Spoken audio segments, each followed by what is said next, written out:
हाँ जी, very good evening all of you. उम्मीद करता हूँ कि आप सब बहुत बढ़िया होंगे।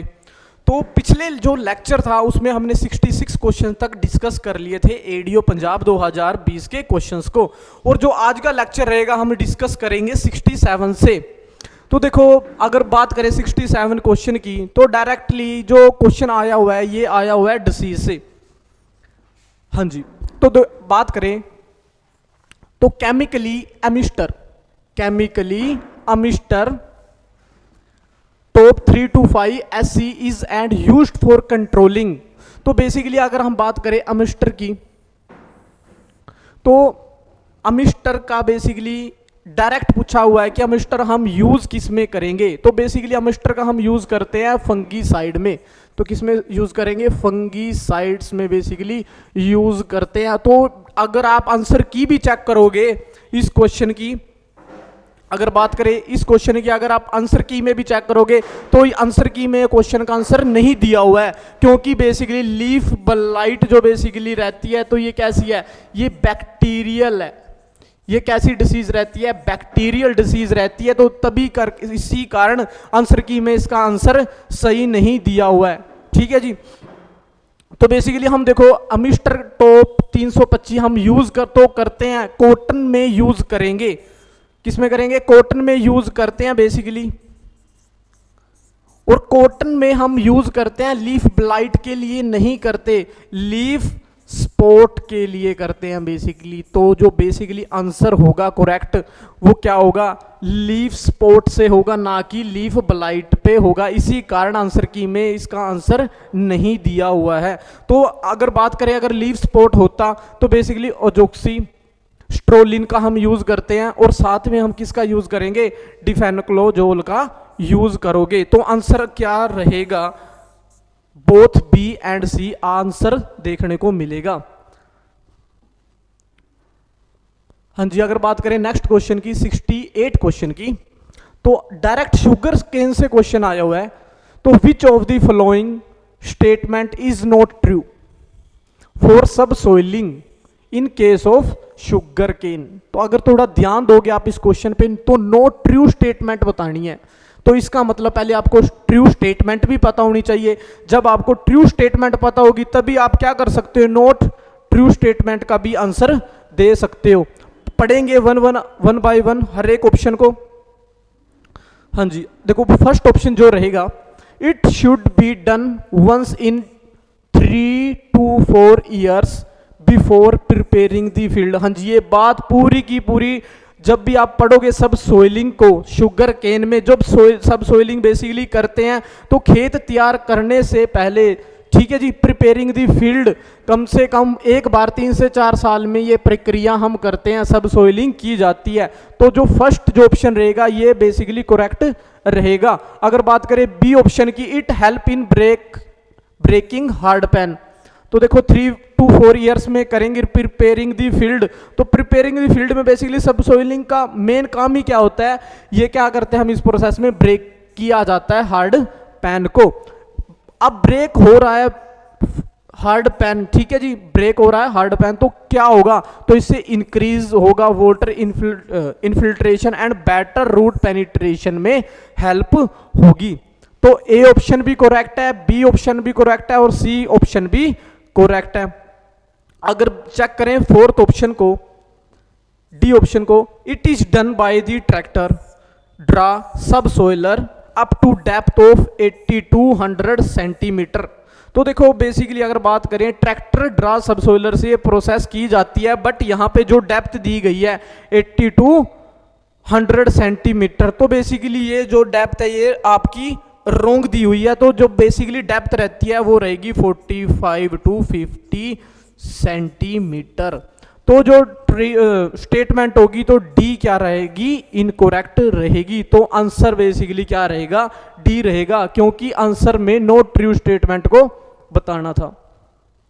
अगर बात करें 69 क्वेश्चन की, तो 69 क्वेश्चन में पूछा हुआ है direct, for mechanical harvesting of sugar cane by sugar cane harvester to the crop should be planted. अब ये आपको देखो क्या करना है, मैकेनिकल हार्वेस्टिंग करनी है।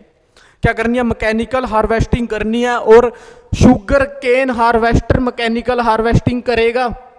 अब जो sugar cane harvester mechanical harvesting करेगा तो आपको क्या, रो जब हम प्लांटेड करते हैं तो बेसिकली डिपेंड देखते हैं कि उसी हिसाब से हम प्लानिंग करके चलते हैं कि बाद में हमें शुगर केन हार्वेस्टर का यूज करके हार्वेस्टिंग करनी है। तो वहाँ पे स्पेसिंग बेसिकली हम डिसाइड करते हैं कि कितनी रखनी पड़ेगी। तो कितनी बेसिकली स्पेसिंग रखते हैं, वो रखते हैं 120 सेंटीमीटर रो टू रखते हैं। अगर बेसिकली ट्रेंच मेथड का यूज कर रहे हैं तो कितनी रखोगे, 120 टू 30 सेंटीमीटर पेड रो रखी जाती है। तो जो इसका आंसर होगा वो होगा आइदर ए और बी। तो ऑप्शन सी क्या होगा, करेक्ट होगा। अगर बात करें ऑप्शन सी की तो बेसिकली जो ऑप्शन सी होगा तो करेक्ट होगा। अगर चले नेक्स्ट 70 क्वेश्चन की तरफ, which one of following macaroni wheat. तो देखो बेसिकली बहुत इजी क्वेश्चन है और डायरेक्टली अब अगर बात करोगे राजस्थान के भी काफ़ी एग्जाम्स में, और ये क्वेश्चन डायरेक्टली देखने को मिलेगा आपको। आप एंट्रेंस में भी अगर पंजाब एग्रीकल्चर यूनिवर्सिटी के एंट्रेंस में भी देखोगे तो ये क्वेश्चन आएगा ही आएगा। तो यहाँ पे आपको बताना है which one of the following macaroni wheat. ठीक है जी, तो मैक्रोनी वीट को बेसिकली बताना है, और जो मैक्रोनी वीट रहती है वो कौन सी रहती है, ड्यूरम, ट्रिटिकम ड्यूरम रहेगी। अब जो अगर बात करें तो आंसर क्या होगा, ऑप्शन बी होगा। अगर ऑप्शन ए की बात करें ट्रिटिकम एस्टिकम, तो बेसिकली क्या है, ये हेक्साप्लॉइड वीट रहती है, हेक्साप्लॉइड वीट है। अगर बात करें ट्रिटिकम ड्यूरम, इसको मैक्रोनी वीट बोला जाता है। डाइकोकम को एमर वीट बोला जाता है, एमर वीट बोला जाता है। अगर बात करें स्फेरोकोकम की, तो स्फेरोकोकम बेसिकली ये क्या है, हेक्साप्लॉइड स्पीसीज है, हेक्साप्लॉइड स्पीसीज रहती है जनरली। अगर बात करें ड्यूरम और डाइकोकम, तो ये कैसी स्पीसीज रहती है, ये रहती है टेट्राप्लॉइड स्पीसीज, टेट्राप्लॉइड स्पीसीज होंगी। हाँ जी, तो आंसर क्या रहेगा मैक्रोनी वीट का, ट्रिटिकम ड्यूरम। हाँ जी, बढ़ते हैं नेक्स्ट क्वेश्चन की तरफ। तो 71 क्वेश्चन है। अगर बात करें 71 क्वेश्चन की, sterility mosaic is a viral disease which crop and is transmitted by. तो देखो स्टर्लिटी मोजेक वायरस सबसे ज़्यादा आपको पता है कि वायरल डिसीज़ है, वायरल डिसीज़ है। और जब भी वायरल डिसीज को हम बार बार पढ़ते हैं कि वायरल जो भी डिसीज़ होगी, वायरल डिसीज़ का हमेशा क्या होता है, वेक्टर होता है। वायरल डिसीज का क्या होगा, वो वेक्टर होगा। और वेक्टर बेसिकली कौन होता है, पहले तो ये पता होना चाहिए जो ये स्टर्लिटी मोजेक वायरल डिसीज है ये विच क्रॉप, कौन सी क्रॉप में आती है। तो अगर बात करें तो ये किस क्रॉप में आती है, अरहर में सबसे ज्यादा देखने को मिलती है। तो अरहर में डायरेक्ट आती है स्टर्लिटी मोजेक वायरस। तो बेसिकली अगर बात करें, अभी अभी हमने जस्ट बात करी, कोई ना कोई वायरल डिसीज है, कोई ना कोई वेक्टर होगा। तो वेक्टर बेसिकली क्या रहता है, एरोफाइड माइट वेक्टर रहता है। तो डायरेक्ट आंसर क्या होगा, बी आंसर होगा। अगर नेक्स्ट बात करें 72 की, तो 72 क्वेश्चन सीड रेट से आया हुआ है। और सीड रेट जो बताना है वो बताना है सोयाबीन का। तो सीड रेट बेसिकली सोयाबीन का कितना रहेगा, ऑप्शन ए रहेगा। तो ऑप्शन ए में कितना है, 25 टू 30 केजी। तो 25 टू 30 केजी पर एकड़ सीड रेट देखने को मिलेगा आपको सोयाबीन का। हाँ जी, अगर बात करें नेक्स्ट 73 क्वेश्चन की, which one of the following is not a bunch type variety of groundnut. अब देखो सबसे पहले तो आपको इतना, अब यहाँ पे ध्यान देने वाली बात है, आपको नोट अ बंच टाइप पूछा गया है। अगर आपने बंच टाइप वैरायटीज पढ़ी हुई हैं अच्छे सभी को, तो आप उसी टाइम ही बता दोगे कि आंसर क्या है। अगर बात करें फर्स्ट वैरायटी की TG37 है, तो ये क्या रहती है, बंच टाइप वैरायटी रहती है, बंच टाइप वैरायटी रहेगी। अगर बात करें 2 टाइप्स की वैरायटीज होती हैं ग्राउंडनट में, बंच टाइप होती है और कौन सी होती है नेक्स्ट, स्प्रेडिंग टाइप। ठीक है जी, अब देखो bunch type TG37 bunch type रहेगी, SG99 भी क्या रहती है, बंच टाइप रहेगी। अगर बात करें M552 की तो जनरली ये रहती है स्प्रेडिंग टाइप। क्या रहेगी? स्प्रेडिंग टाइप वैरायटी रहती है। अगर बात करें डी वैरायटी की तो ये भी क्या रहती है? बंच टाइप रहती है जी। तो डी जो ऑप्शन है बेसिकली SG84, तो ये किस टाइप की रहती है? ये भी हमारे पास रहती है बंच टाइप की। तो हमें नोट बंच टाइप वैरायटी को बताना है, नोट बंच टाइप। तो नोट बंच टाइप कौन सी होगी? ऑप्शन सी, क्योंकि ऑप्शन सी कौन सी वैरायटी है? स्प्रेडिंग टाइप वैरायटी होगी। तो बढ़ते हैं नेक्स्ट क्वेश्चन की तरफ। तो नेक्स्ट क्वेश्चन है 74। हाँ जी, तो which one is not true for canola type varieties of Brassica. अगर बात करें कैनोला टाइप वैरायटीज की, तो कैनोला टाइप वैरायटीज में एक चीज खासियत थी, इन वैरायटीज में यूरेसिक एसिड जो कंटेंट था बेसिकली हमेशा कम होता है। और यूरेसिक एसिड क्या होता है? टॉक्सिक कंपाउंड होता है। अगर ये कम होगा तो बेसिकली वो किस टाइप की वैरायटी होती है? कैनोला टाइप की वैरायटीज होती है। तो ऑप्शन अगर ए को देखें, less than 2% erucic acid in the oil, तो बेसिकली ये खासियत किसमें थी? कैनोला टाइप में बेसिकली खासियत थी कि उसमें क्या था? Less than 2% erucic acid present होता है। अगर बात करें B, less than 30 micro moles glucosinolates per gram defatted meals, तो डायरेक्टली ये भी आंसर सही जाएगा, क्योंकि इसमें 30 माइक्रोमोल्स क्या होती है? लेस होते हैं मोल्स ग्लूकोसाइनोलेट्स के पर ग्राम।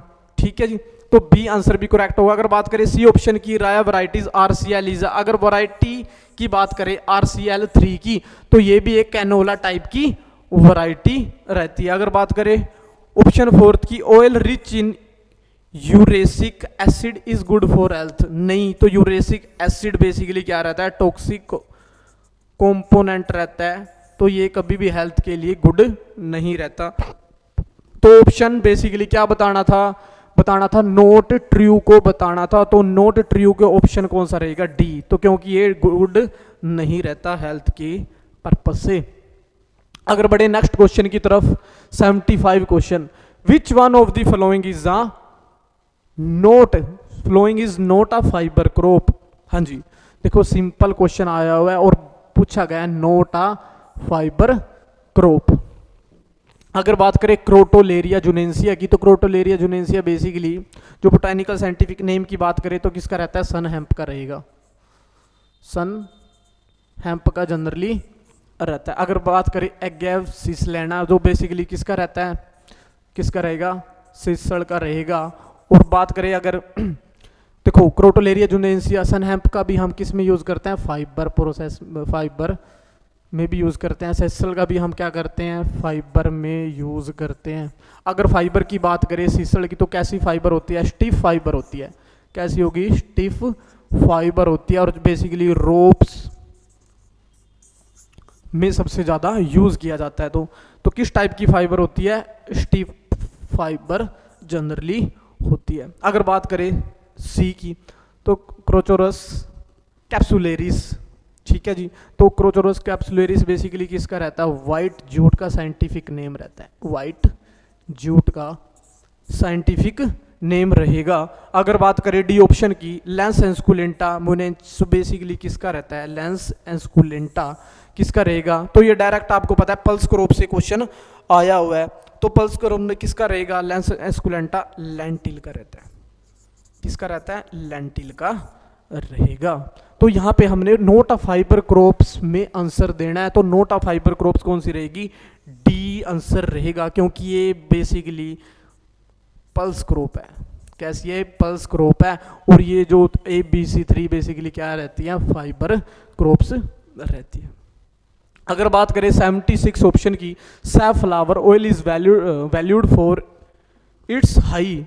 अगर देखो बात करें सैफलावर की, तो सबसे ज़्यादा इसमें हाई एक चीज़ होती है, वो होती है लिनोलोइक एसिड। लिनोलिक एसिड जो बेसिकली अगर क्वांटिटी की बात करें 0.5% होता है, ठीक है जी, या बोल सकते हो 0.5% भी होता है। और बेसिकली जो ये लिनोलोइक एसिड होता है, ये जितना भी ज़्यादा होगा, जितना ये ज़्यादा होगा उतना ही गुड होगा हार्ट पेशेंट्स के लिए कितना होगा, गुड होगा। जितना ये ज़्यादा होगा उतना ही बेसिकली गुड होगा हार्ट पेशेंट्स के लिए। तो आंसर बेसिकली क्या आ जाएगा, क्योंकि सनफ्लावर ऑयल इज वैल्यूड होता है किसके लिए, लिनोलोइक एसिड के लिए। तो ऑप्शन ए करेक्ट होगा। अगर बात करें 77 क्वेश्चन की, वाइट ग्रब, हाँ जी देखो वाइट ग्रब, हाँ जी वाइट ग्रब इन मेज कैन बी कंट्रोल्ड। देखो वाइट ग्रब को कंट्रोल करना है। अगर बात करें वाइट ग्रब की, अब देखो कंट्रोल किस क्रॉप में करना है मेज में कंट्रोल करना है। ध्यान रखना है मेज में कंट्रोल करना है। किसका करना है, वाइट ग्रब का करना है। पहले तो आपको ये पता होना चाहिए जो वाइट ग्रब है ये सेंसिटिव किस सोइल में रहता है। अगर बात करें सेंसिटिव होगा सैंडी सोइल में। सैंडी सोइल में वाइट ग्रब बहुत ज़्यादा सीरियस देखने को मिलता है। और सीरियस होगा कौन सा बेसिकली स्टेज होगी, तो सीरियस होगी लार्वा स्टेज। लार्वा स्टेज सबसे ज़्यादा सीरियस होती है। लार्वा स्टेज जो लार्वा है बेसिकली क्या कर देता है, सी शेप्ड